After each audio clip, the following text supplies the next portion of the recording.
y se conectan de manera virtual a la charla de la Share.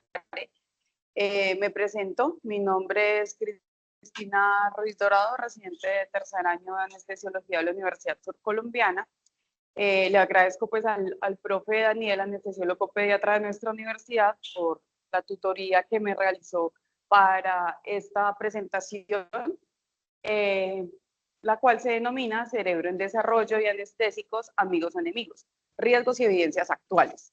Es una de los temas realmente importantes en nuestra comunidad especial, pues en anestesiología, especialmente en esta población pediátrica, ya que muchos de nosotros, pues que estamos en proceso de formación y nuestros docentes y no docentes ya graduados en anestesiología, que no laboran directamente como anestesiólogos pediatras, pero les llega un niño para un procedimiento quirúrgico que requiere la especialidad, pues tienen demasiadas o tenemos demasiadas dudas sobre el proceso de ese acople anestesia-pediatría.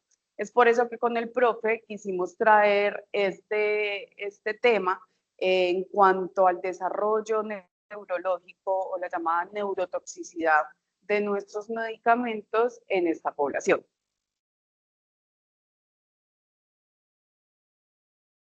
Estos van a ser nuestros temas o nuestros puntos a tratar. Primero, una introducción y conceptos básicos. Segundo, unos hallazgos experimentales, estudios preclínicos, resultados de la investigación clínica y estrategias de neuroprotección. ¿Y por qué lo dividimos de esta manera en hallazgos experimentales, clínicos y preclínicos? Porque de este punto se basa todo. Entonces, si uno revisa la literatura y se basa en qué queremos defender, o por bien decirnos cuál va a ser nuestro objetivo, si estudiamos los estudios preclínicos, valga la redundancia, decimos, bueno, o sea, definitivamente nuestra anestesia va a ocasionar un daño inminente en el cerebro de nuestro niño. ¿Qué vamos a hacer? Pero si vamos a los estudios clínicos, ya nos entran aún más dudas sobre esos riesgos, porque definitivamente, como vamos a ver en el transcurso de la charla, no hay un concepto global actual que se base en estudios en humanos y que nos dé una confiabilidad estadística para tener una opción en decir, no voy a dar anestesia o cómo voy a dar ese tipo de anestesia. Por último, algo sobre neuroprotección y claramente conclusiones. Entonces, ¿cómo empezamos todo? Desde nuestra etapa de nacimiento, de gestación, aproximadamente en el día 42 ya tenemos un brote neuronal, ya tenemos un cerebro pequeño, por así decirlo, inútero, el cual crece de manera tangencial rápidamente hasta aproximadamente los 3 años de vida. ¿Qué es importante? Que durante todo este proceso de crecimiento rápido existe una expresión genética e input ambiental que puede ocasionar alteraciones de este proceso de desarrollo en algunas etapas del mismo o en todas. ¿Qué va a ocasionar estas alteraciones? Que durante el otro proceso, después de los 3 años, existe o va a existir unas alteraciones en declive que van a persistir hasta la etapa adulta, y estas alteraciones van a ser ocasionadas o no por este input tanto en la cuestión genética como ambiental, ocasionado por múltiples factores, no solamente hablando de la parte de anestesia. Entonces, este desarrollo no solamente culmina aquí, sino que prosigue a lo largo de nuestra etapa de vida adulta, inclusive después del nacimiento, pues sí, después del nacimiento, logrando cerca del 100% de esa masa neurológica ya en la etapa adulta. pero en la etapa preescolar tenemos un 90% de esa masa neurológica y del neurodesarrollo. Es por eso que conocer todas estas vías es demasiado importante para entender definitivamente toda la charla. ¿Y cuál va a ser nuestra base fundamental? Esta imagen. Esta imagen es una imagen muy bonita que se presenta en cómo va a estar nuestro desarrollo neurológico desde antes del nacimiento. Entonces, mire que antes de la cuarta semana ya tenemos clausura del tubo neural y va a ser por debajo o aproximadamente a la semana 10 que va a empezar ya la neurogénesis, una etapa demasiado temprana que va a persistir antes del nacimiento y posteriormente va a haber pues migración neuronal hacia la cortical y subcortical equitativamente a esa neurogénesis que va a estar presente hasta los 2-3 meses de vida. Después está este proceso de sinaptogénesis, que significa esas conexiones neuronales van a empezar a aparecer aproximadamente en la semana 20 de la gestación y va a persistir a lo largo de la vida, inclusive después del año del mismo. Hasta los 3 años hay estudios en donde la sinaptogénesis permanece con un periodo crítico desde su inicio hasta el año, los 3 años de vida. Posteriormente hay un crecimiento axonal donde todas esas neuronas generadas van a empezar a tener funcionalidad directa, inclusive también hasta después del nacimiento, y la creación de la vaina de mielina, vemos aquí desde la semana 32 también hasta la etapa después del nacimiento y la adolescencia para hacer esas conexiones rápidas en el niño y en el adulto. Y otra etapa demasiado importante que es el brote neuronal y la muerte de aquellas neuronas que no son funcionales o que generan unas conexiones y sinapsis inadecuadas van a empezar a morir, dejando pues nuestro proceso neurológico completo, que es un inicio de manera transversal y un completo que va a estar al final, inclusive después de la etapa preescolar. Y cómo nosotros de manera indirecta podemos influenciar o cuál es la base fisiopatológica de este daño neurológico. Esta imagen nos dice, bueno, si tenemos un evento farmacológico, un anexo farmacológico, es decir, un input de ese neurodesarrollo, ¿qué va a pasar? Tenemos una vasculatura inmadura y estos medicamentos van a ocasionar un proceso inflamatorio que va a activar a la microglía y esa microglía va a ocasionar un daño o un estrés oxidativo, aumento de todas las citoquinas y procesos neurológicos, daño axonal y oligodendrítico y posteriormente una disrupción de toda la circulatura neuronal. Todo este proceso va a ser un proceso circunferencial que si no se pausa, pues va a terminar en el daño neurológico, inclusive en la etapa adulta. ¿Cuál es la conclusión? Disfunción directa en la mitocondria con oxidación o estrés oxidativo, cambios morfológicos neuronales, déficits conductuales y cognitivos de largo plazo, es decir, hay una alteración en ese input epigenético y aprendizaje y memoria reactiva emocional alterada con persistencia hacia la etapa adulta.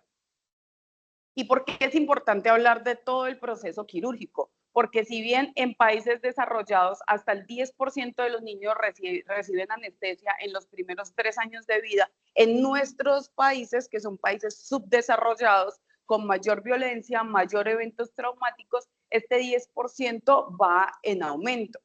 En Estados Unidos, 3 millones de niños reciben anestesia para cirugía y de estos el 15% son expuestos a anestesia general antes de los 3 años.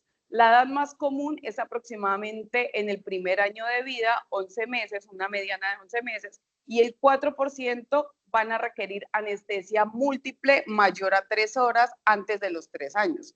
Las cirugías más frecuentes en este estado son las de otorrino, las urológicas, y hay algo muy importante. Miren que hasta el 36% de los niños, si son prematuros, requieren cirugías antes de las 44 semanas de edad postmenstrual. Y si nos vamos a la etapa, a la imagen que les presenté del desarrollo neurológico, es aquí donde va a estar todo el proceso de mielinización, sinaptogénesis, brote neuronal, y la muerte de algunas neuronas que no nos van a funcionar, es decir, que vamos a tener un proceso de alteración, si no, pues tenemos un conocimiento ampliado del mismo.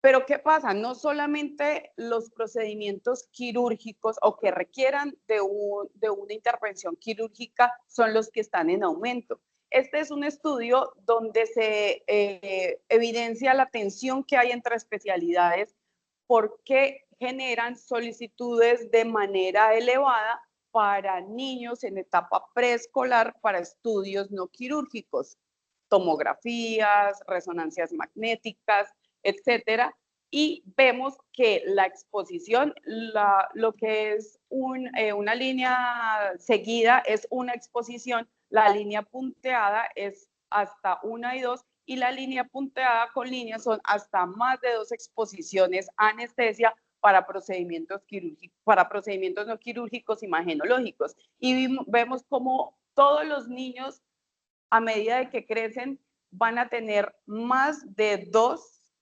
procedimientos no quirúrgicos tipo imagen que van a requerir anestesia, por lo cual existe pues una preocupación entre los efectos neurológicos a largo plazo y concluye que requiere pues todos estos estudios un diálogo interdisciplinario, protocolos más estrictos para balancear entre el riesgo y el beneficio de estas solicitudes. ¿Qué nos dice la FDA? Nos dice, el uso repetido prolongado de anestésicos generales o sedantes durante cirugías o procedimientos en niños menores de 3 años o en mujeres embarazadas durante el tercer trimestre puede afectar el desarrollo cerebral en los niños. Y ya vamos a ver por qué dijo esto.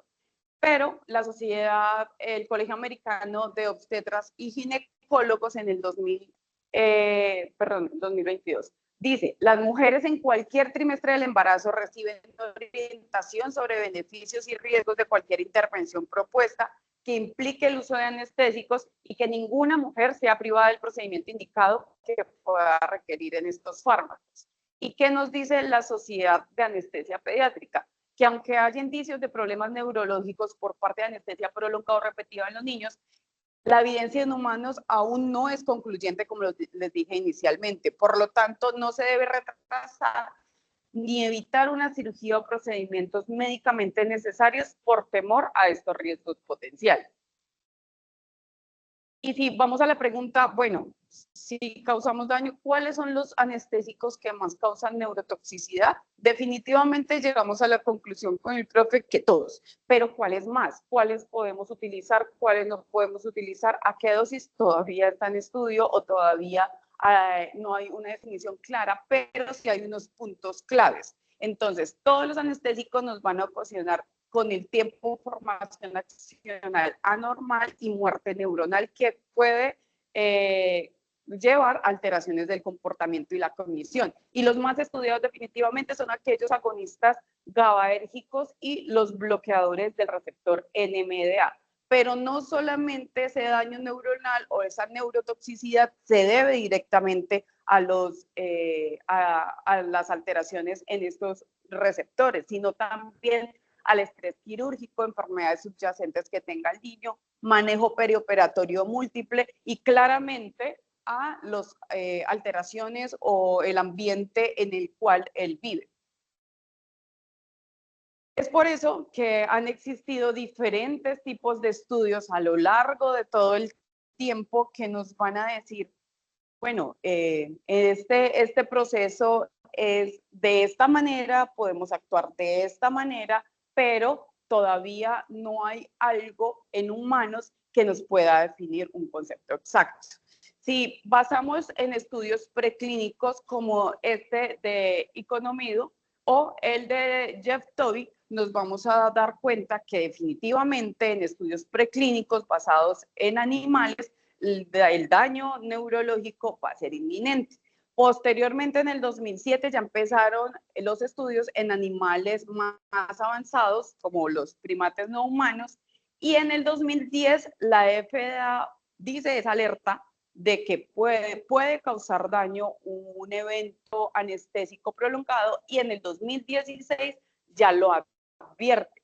Sin embargo, en este año empiezan muchos debates en que, venga, si todos los estudios fueron en humanos, ¿cómo podemos mirar el equivalente de esos estudios en animales con los humanos? Es ahí donde empiezan diferentes estudios clínicos aleatorizados, revisiones sistemáticas, metaanálisis, como los más importantes, el Gastrial, el PANDA, el estudio MAS, el TERREX, que es el más importante, por así decirlo, porque es multicéntrico y ya lo vamos a ver, y el último que salió en julio de este año, que es un estudio japonés que todavía tiene en espera los reportes de resultados secundarios, primarios. Vamos a empezar con los hallazgos experimentales y estudios preclínicos. Y claramente la base de todo esto es Economido y Onley. ¿Por qué llamo a Onley? Porque Onley en esta época, en 1990, dijo, los cerebros inmaduros, si ocurre un evento ambiental adicional como el consumo de alcohol en sus madres o el consumo de alcohol en madres lactantes, puede ocasionar daño en este cerebro que está inmaduro. Y junto con Economido empezaron a mirar que algunos bloqueantes de los receptores NMDA podían tener alteraciones en etapas tempranas en estos niños expuestos. Es por eso que cogieron unas ratas, empezaron a administrarle un bloqueador del NMDA que se llama MK801 y posteriormente le generaron unos subgrupos entre 4, 8, 12, 14 y hasta 24 horas de exposición y tomaron biopsias de cada una de esas ratas dependiendo del grado de exposición. La imagen A es una rata que no fue expuesta, es decir, el control, y de allí la B hasta la G son todas las imágenes de las ratas dependiendo de las horas del grado de exposición. ¿Y qué nos damos cuenta? Que definitivamente en las ratas más expuestas existe una apoptosis de ese tejido nervioso mayor que en aquellas que no fueron expuestas. Luego, Jeff Toby dice, bueno, esto fue en ratas con un MK801 que no lo utilizamos en humanos, hagamos el estudio con ratas también, pero con medicamentos que sí utilizamos. Lo hizo en el 2003 con ratas de aproximadamente 7 días que corresponden a la etapa lactante de un humano, y lo hizo con isoflurano más óxido nitroso más midazolam en ratas de 7 días por 6 horas. ¿Cuáles fueron sus evaluaciones? Histopatología y déficit cognitivos. ¿Y qué pasó? Se dio cuenta que la imagen A nuevamente es aquellas ratas no expuestas y todas las imágenes siguientes son aquellas ratas que sí se expusieron a estos medicamentos anestésicos durante esas 6 horas, definiendo él que exponer cerebros inmaduros a este tipo de medicamentos sí ocasionaba daños. Y cuando quiso medir el déficit cognitivo, lo hizo con el test de Morris, en donde se basa como en una piscina con un fondo opaco, ponían la rata y le ponían una plataforma. Lo que ella tenía que hacer es buscar de manera circular esta plataforma hasta salvarse. Entonces, ¿qué se dio cuenta? Que aquellas ratas que fueron expuestas previamente a el isoflurano más el óxido nitroso y el midazolam se demoraban aún más en llegar a esa plataforma que los controles. Es por eso que con base a estos dos estudios, la FDA nos hace la advertencia y dice que definitivamente los anestésicos pueden afectar el desarrollo cerebral. Pero aquí empieza el gran debate. Si somos iguales, nuestro cerebro sí es igual al de una rata, tenemos el mismo desarrollo en el proceso neurológico y en el desarrollo cognitivo posterior. Y empieza este metaanálisis. Este metaanálisis realmente lo que quiso fue tomar estudios preclínicos y clínicos y tomar unas conclusiones con un resultado primario que era efectos en el aprendizaje y en el resultado secundario que eran marcadores en el daño neuronal. Pero, ¿qué se dieron cuenta realizando este metaanálisis? Solo pudieron encontrar 65 estudios en total y todos fueron preclínicos. Los clínicos no optaban pues sus criterios de inclusión más los de exclusión, por lo tanto todos estos 65 estudios fueron definitivamente en animales. ¿Y cuáles son la mayoría de animales estudiados? Pues definitivamente las ratas. ¿Por qué? Porque existe disponibilidad de evaluaciones desde hace mucho tiempo sobre todas las alteraciones neuroconductuales, hay similitud histológica cerebral y hay conocimiento de las vías moleculares de las mismas. Es por eso que empezaron a tener resultados de los mismos estudios y que se dieron cuenta. Si ustedes ven, bueno, la mayoría fueron ratas, todas fueron expuestas a los medicamentos estudiados, isoflurane, esflurane, propofol y ketamina. La mayoría de los estudios, y esto es una parte muy importante, no fueron con un input quirúrgico, no fueron bajos procedimientos quirúrgicos y midieron posteriormente la memoria del lenguaje, la muerte neurológica, la alteración de la sinaptogénesis, en la neurogénesis y en la proliferación. ¿Y qué se dieron cuenta ellos, como lo estamos viendo aquí? Que definitivamente aquellas ratas que fueron expuestas por un periodo prolongado a estos medicamentos anestésicos tenían alteraciones, sobre todo en la apoptosis, en las alteraciones en la memoria y el lenguaje y en la proliferación neuronal. Pero aquí va un punto importante, 62 de los 65 artículos, es decir, el 95% fueron expuestos a anestesia sin estimulación quirúrgica. ¿Y por qué es muy importante?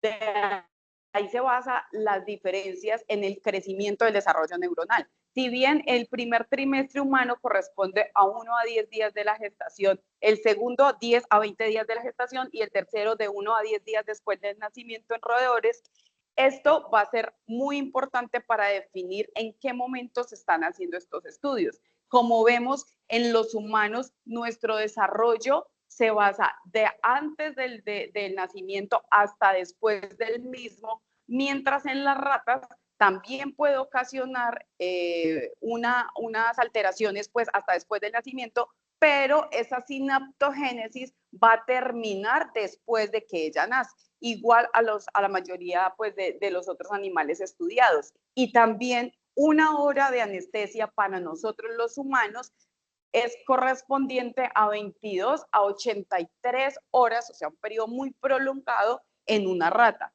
Además, a la ausencia de estímulo quirúrgico, al darse cuenta de este punto, ellos hicieron mucho acople en este estudio que es una asociación entre anestesia y neuroapoptosis en ovejas embarazadas con cirugía fetal para cerebros fetales y fueron procesados con anticuerpos anti-CASPA3. De entre los 28 fetos de oveja, la neuroapoptosis fue menor en aquellos que tenían anestesia más cirugía que en aquellos que solamente tenían anestesia. Y estas son las imágenes donde vemos el grupo control versus el grupo que solamente tenía anestesia sin estímulo quirúrgico, tuvo mayor grado de apoptosis y vemos que definitivamente aquellos que tuvieron anestesia versus más estímulo quirúrgico no tenían tanto grado de apoptosis como aquellos con solamente anestesia. Otra de los puntos importantes es la monitorización. No podemos decir que el daño o todas las alteraciones que se habían dado en los estudios preclínicos de manera histopatológica se debía únicamente a la administración de los medicamentos. ¿Por qué? Porque no monitorizaban los pacientes, no sabían, pues las ratas, no sabían qué grado de hipocapnia, hipercapnia, hipoxia y otros eventos en su estado clínico también favorecían ese grado de neurotoxicidad. Entonces, de todos los metaanálisis, 54 estudios fueron en ratas y ratones, y los que no fueron en ratas y ratones, solamente el 8% tenían un ASA estándar, el 15% fueron intubados, que fueron normalmente primates no humanos, y el 85% tenían respiración espontánea sin calificar el grado de saturación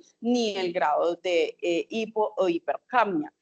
Entonces, este estudio nos dice que la hipoxia y la hipercapnia tiene definitivamente efectos apoptóticos en el cerebro humano, y que el control inadecuado en estos roedores, que se realizaba pues roedores neonatales con ventilación espontánea, sugiere que la evidencia en el desarrollo y la neurotoxicidad atribuida definitivamente no puede ser validada en humanos.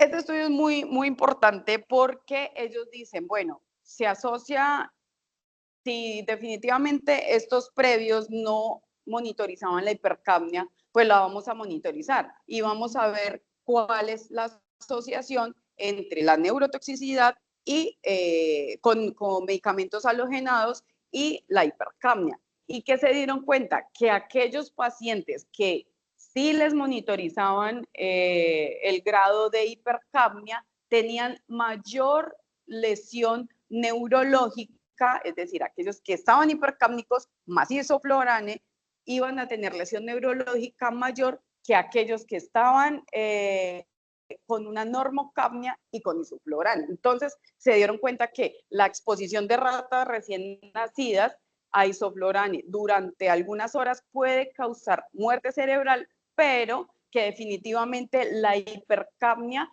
tiene un valor significativo para esa apoptosis. Por lo tanto, el efecto de ese CO2 cabe dentro de aquella fisiopatología del daño neuronal. Y todos los resultados pues sugieren que definitivamente no podemos vernos centrados solamente en los medicamentos anestésicos, sino que existen mecanismos adicionales para definir un daño neurológico. Entonces, ¿cuáles son los puntos claves hasta el momento? Que sí existen interacción con receptores neuronales, sobre todo GABAérgicos y NMDA, que existe neurotoxicidad comúnmente de anestésicos utilizados, asociados a etapas tempranas del neurodesarrollo, pero que tenemos que tener una precaución importante en extrapolar esos resultados a los humanos, ya que existen limitaciones metodológicas en todos los estudios preclínicos en cuanto a la ausencia del estímulo quirúrgico, la falta de esta monitorización y soporte respiratorio, así como la dosis y la duración de la exposición. Y si vamos a la investigación clínica, empezamos con el estudio GAS. Este estudio se hizo en Australia, Italia, Estados Unidos, Países Bajos y Nueva Zelanda, y lo que hicieron fue reclutar lactantes de todos estos lugares, y estos lactantes iban para herniorrafia umbilical. Fueron 363 lactantes para grupo de anestesia regional despierto, le hacían caudal o iliopogástrico más ilioinguinal versus anestesia general, que la hicieron directamente con inducción con sevoflurane y mantenimiento con el mismo. Todo fue solamente con sevoflurane, de los cuales se obtuvieron datos de 238 niños en el grupo de regional y 294 en el grupo de anestesia general. El resultado primario lo daban con la escala de Wechsler a los 5 años y el secundario a los 2 años con la escala de Bayley. ¿Y qué se dieron cuenta ellos con los resultados de estos estudios?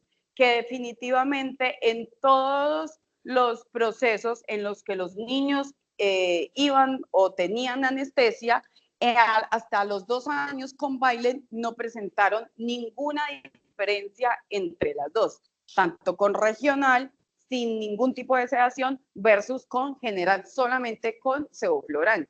Y en su resultado primario, a los 5 años de edad, se dieron cuenta que sí existía un IQ diferencial, pero que no tenía una estadísticamente significativo, pero era controversial. Es decir, que podríamos estar pensando que definitivamente el uso de este tipo de halogenado sí podría estar ocasionando algo de alteración neurológica. Los estudios observacionales de Panda y Warner también hicieron prácticamente lo mismo en una sola exposición y ellos definitivamente no encontraron una diferencia en el IQ entre la exposición de los anestésicos en la población pediátrica. Pero aquí tenemos que tener algo muy importante. Aquí solamente miden el IQ, no miden todos los dominios de un proceso de desarrollo neurológico. Por eso, y en una sola exposición. Es por eso que posteriormente Warner realiza esta cohorte prospectiva, que es el estudio MASC, donde mide no solamente el IQ, sino también otros dominios cognitivos y lo que piensan los padres, que es un punto muy importante. ¿Qué se dieron cuenta ellos? Que definitivamente el IQ no hubo diferencias significativas, pero cuando tenían los niños múltiples exposiciones, se evidenciaba a lo largo del tiempo una velocidad de procesamiento y una motricidad fina menor, y los padres decían que definitivamente ellos evidenciaban problemas en el aprendizaje. ¿Cuál es la conclusión que hace en el estudio MASC? Que la exposición única no afecta al IQ, pero múltiples exposiciones podrían causar efectos sutiles en algunos dominios especiales del desarrollo neurológico. Y este estudio se realiza en el Reino Unido, niños entre 1991 y 1993, y también dice, bueno, vamos a tomar dos cohortes, unos que solamente tienen una sola exposición, otras que tienen múltiples y tienen cirugías antes de los 4 años. Y evaluaron desarrollos en el estado motor, cognitivo, lingüístico, social, conductual entre los 7 y los 16 años mediante resultados escolares, cuestionarios validados por padres y profesores. ¿Y qué se dieron cuenta? Vuelvo y repito, en algunos estudios, en los previos, solamente se medía el IQ. En estos se empezaron a medir más dominios. En esta ocasión, ¿qué se dieron cuenta? Que definitivamente las habilidades motoras y la comunicación social sí se ve más afectada en aquellos niños que tienen múltiples exposiciones a procedimientos quirúrgicos versus aquellos que solamente tenían una sola exposición. Y si recordamos el estudio GAS era a los 2 y a los 5 años. A los 2 años que nos dijo, lo que les dije, definitivamente no hay una relación a los 2 años entre esa neurotoxicidad, pero que se dieron cuenta en sus resultados a los 5 años. Sí hay relación, y aquellos pacientes que tenían más de 2 exposiciones quirúrgicas tenían un IQ hasta de -6, con diferencia a la comparación de los grupos que tenían una sola exposición o que no habían sido expuestos nunca a un procedimiento bajo anestesia. Y si vamos a los estudios locales, claramente tenemos uno realizado por el doctor Calderón y el doctor Daniel Rivera en el 2014. Lo que hicieron fue un estudio observacional y tomaron 7 niños expuestos a anestesia general antes del primer mes de vida, entre el 2005 y 2008, versus 14 controles, compañeros de clase de ellos, pues no expuestos. Y realizaron una evaluación de test de inteligencia de Wechsler que se aplica pues para estas edades. Los resultados fue que no se encontró asociación estadística significativa entre la exposición de anestesia inhalada y el déficit cognitivo, pero en el análisis gráfico sugiere una probable afectación del IQ con exposiciones prolongadas mayores de 150 minutos. Si bien fue un estudio con una población muy limitada, ellos consideran que se deben realizar pues estudios multicéntricos con mayor muestra para definir si este resultado sobre el IQ puede ser validado. ¿Qué consideran? Realizar, utilizar TIVA o posponer las cirugías selectivas o minimizar el tiempo de exposición a los halogenados.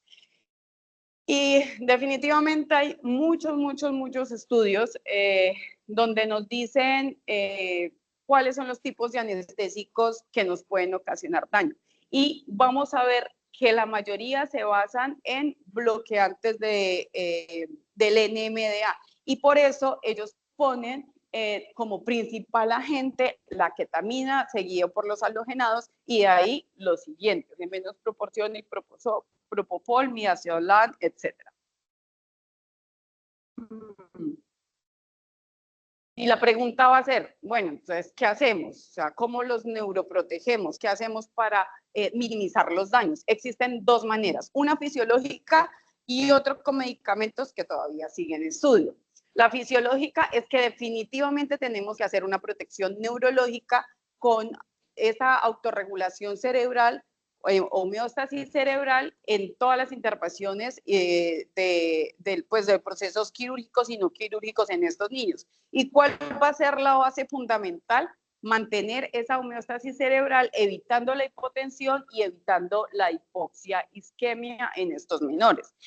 El apricot y el nectarine, si bien no se basa directamente en neurotoxicidad, lo traje pues a colación en esta presentación porque nos damos cuenta en estos dos estudios que los niños sí presentan eventos críticos y esos eventos críticos pueden aumentar esa morbimortalidad y obviamente si aumenta morbilidad pues va a tener alteraciones en todo su proceso de desarrollo, no solamente neurológico. Y nos damos cuenta que el apricot nos dice que 5.2% de los niños estudiados de 0 a 15 años presentaron eventos críticos y que la anestesia pediátrica globalmente es segura, pero los eventos críticos no son tan raros. Y el nectarine nos dice que miren que el nectarine con 5.200 lactantes menores de 60 semanas en postconcepcionales nos dice que hasta el 35%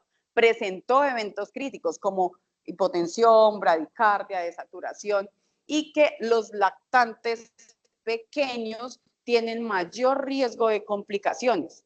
Pues tienen complicaciones en su etapa prematurez o lactante temprana, pues van a tener eventos adicionales, no solamente asociados al anestesia.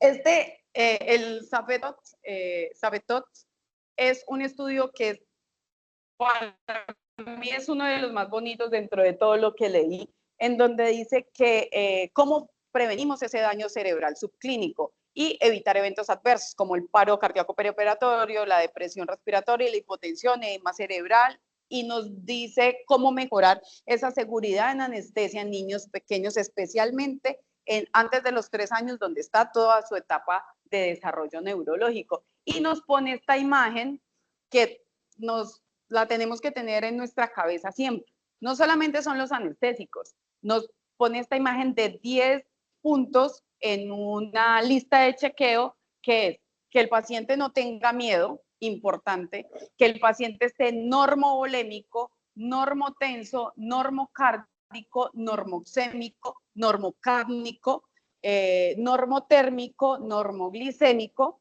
y que el paciente no tenga dolor. Todos estos puntos deben ir chequeados para un paciente que está en un proceso quirúrgico y más si es un infante con un cerebro inmaduro o en etapa pues, de desarrollo. ¿Y cómo hacemos para protegerlos? ¿Tenemos monitores para los mismos? Lamentablemente no, por debajo del año. Este estudio es un estudio sobre el narcotren en menores de 2 años. Entonces, lo que hacen es poner el índice de narcotren con anestesia con sevoflurano en menores de 2 años. El narcotren es como un BIS, entonces nos da un número y una letra para definir en qué estado de anestesia está nuestro paciente. ¿Y qué dicen ellos o cuál fue los resultados de sus estudios? Que el electroencefalograma diferenciado, que es esto, fue más frecuente en niños mayores, es decir, de 12 a 14 meses. Sí se pudo diferenciar en qué etapa del grado de anestesia estaba, hasta en un 100%, pero en los niños pequeños, es decir, de 0 a 3 meses, solo el 23.8% mostraban un EKG diferenciado. Por lo tanto, un cerebro inmaduro no responde a un neuromonitoreo con este tipo de procesadores si tiene menor de 1 año, en especial en este estudio, menor a 4 meses. Y si nos vamos a lo que nosotros tenemos, PCI, el CEF y otro neuromonitoreo, este es otro estudio con 62 pacientes entre 1 y 36 meses, divididos en dos grupos, uno de 1 a 2 meses y el otro de 13 a 36 meses. Le hicieron no solamente neuromonitoreo bajo anestesia, sino también le monitorizaron la presión arterial, la frecuencia cardíaca y el burst suppression. ¿Qué se dio cuenta? Que en el grupo de 1 a 2 meses la neuromonitoría diferencial fue más baja, estaba alterada, no correspondía a la frecuencia cardíaca, la tasa de supresión y a la presión arterial.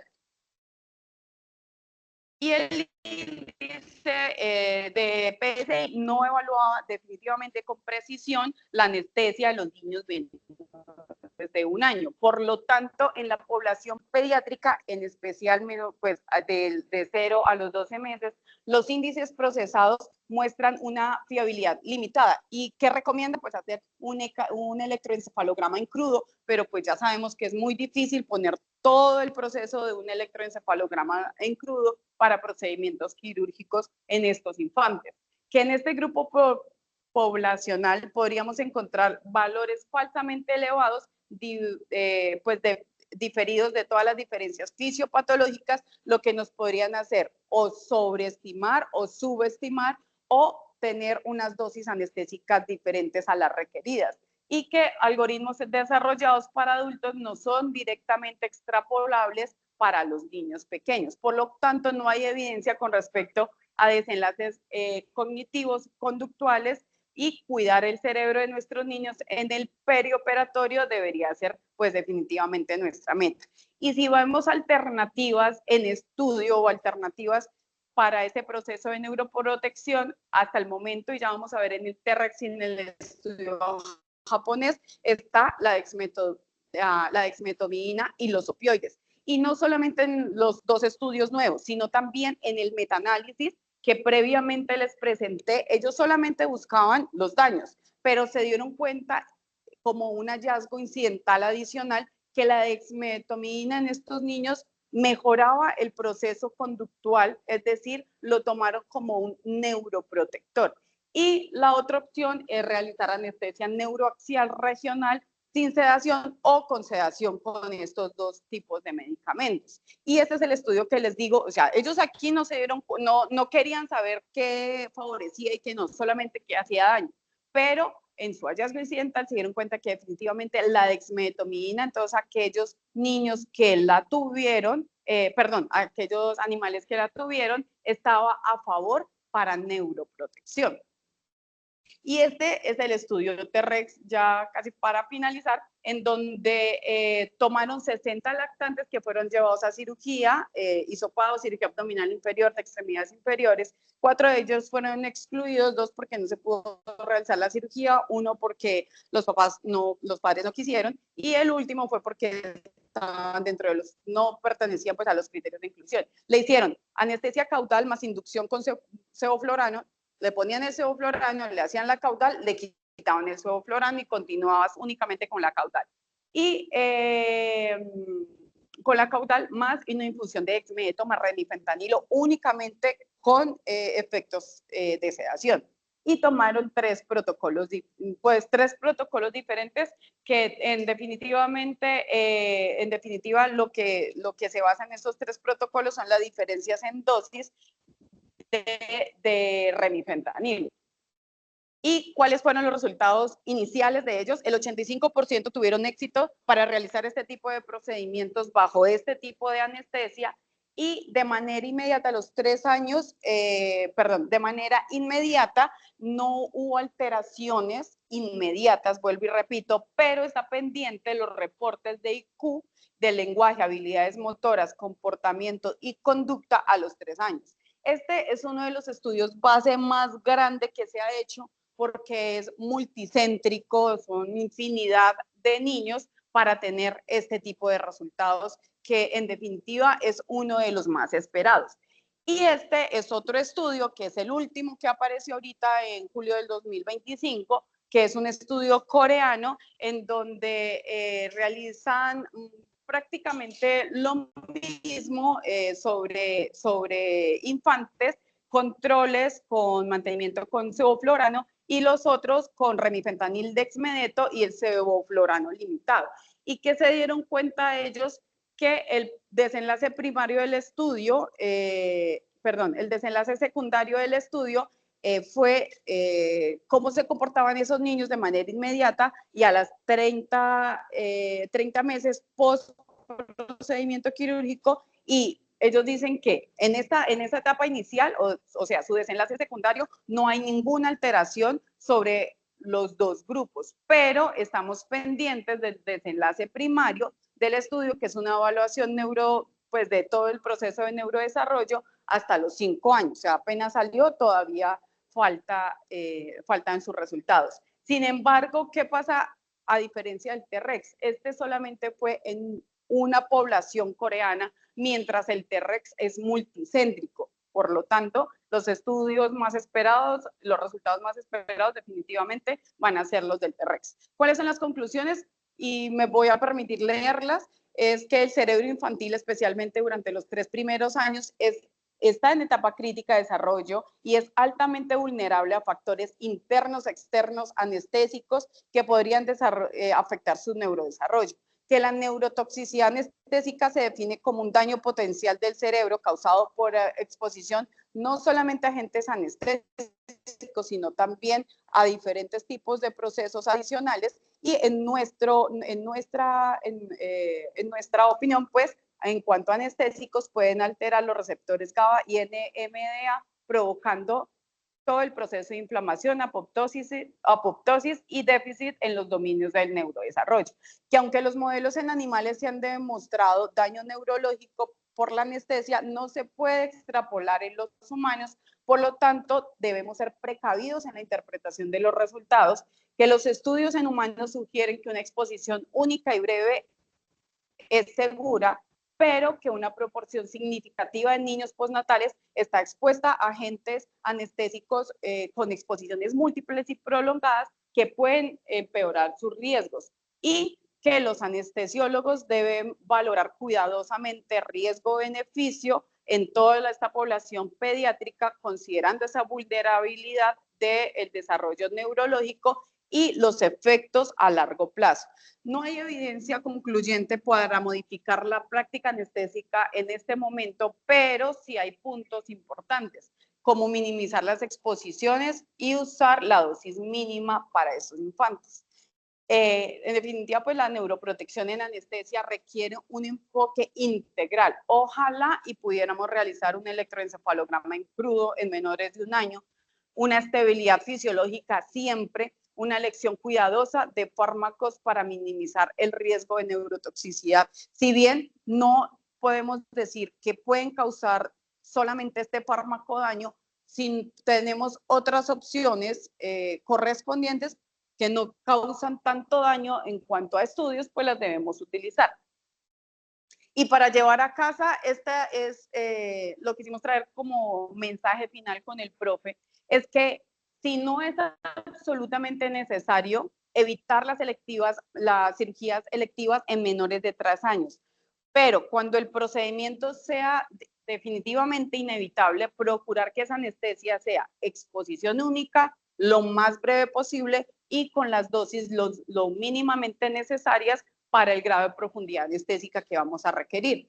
Que todos nosotros debemos discutir riesgos y beneficios, no solamente entre nosotros, sino interdisciplinario con el cirujano y también con los padres, equilibrando esa necesidad quirúrgica con las precauciones del neurodesarrollo. Es decir, que después la importancia de que el padre esté presente antes de procedimiento, antes de la inducción anestésica, después de realizar el procedimiento quirúrgico y el acompañamiento de su núcleo familiar en el mismo y de nosotros, no solamente en anestesia, sino también en el dolor, porque acuérdense, la lista del chequeo de Safetot pertenecía el no miedo y el no dolor.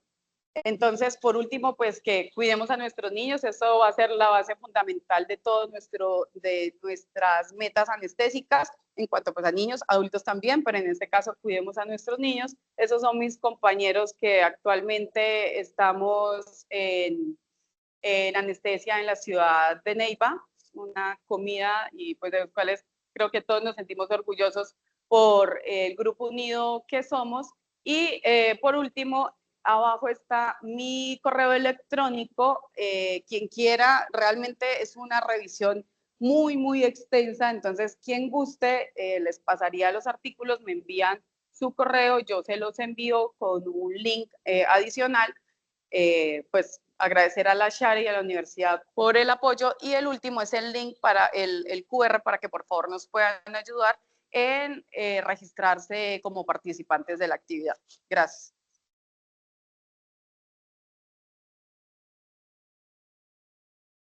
Cristina, muchas gracias. Creo que fue una excelente revisión. No sé si me están oyendo. Sí, señor. Ok, a la conclusión le agregaría que tenemos que tener precaución con algunos datos más que pueden estar influyendo en neurodesarrollo, lo dijiste en la charla, pero para meterlo en la conclusión, como es el manejo del CO2, evitar la hipercapnia, y como es el manejo de la tensión arterial, evitar la hipotensión. Como lo he dicho en múltiples reuniones, no me queda duda de que la esmedetomidina es parte esencial de nuestra anestesia hoy en día, y más en anestesia pediátrica. Y a la luz de la evidencia, pues diría que intentar en lo posible evitar la ketamina y los halogenados en este grupo etario. Sería como para complementar las conclusiones. Te felicito, una muy buena revisión, y dejo cierro el micrófono para si alguien más quiere intervenir. Gracias, profe.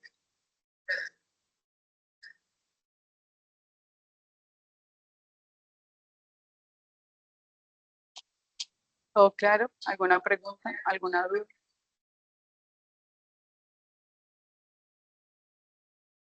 Bueno, entonces, si no hay más intervenciones, recordarles registrarse en el link, recordarles que esta noche tenemos reunión gremial con la Junta Directiva Nacional de la SCAR en el GHL a las 7:30 de la noche. Espero la participación tanto de los residentes, que son parte de la CHAR y de la SCARE, como de los colegas anestesiólogos. Un feliz día a todos. Muchas gracias, Cristina. Excelente presentación. No sé si hay algún aporte más o damos por terminada la charla.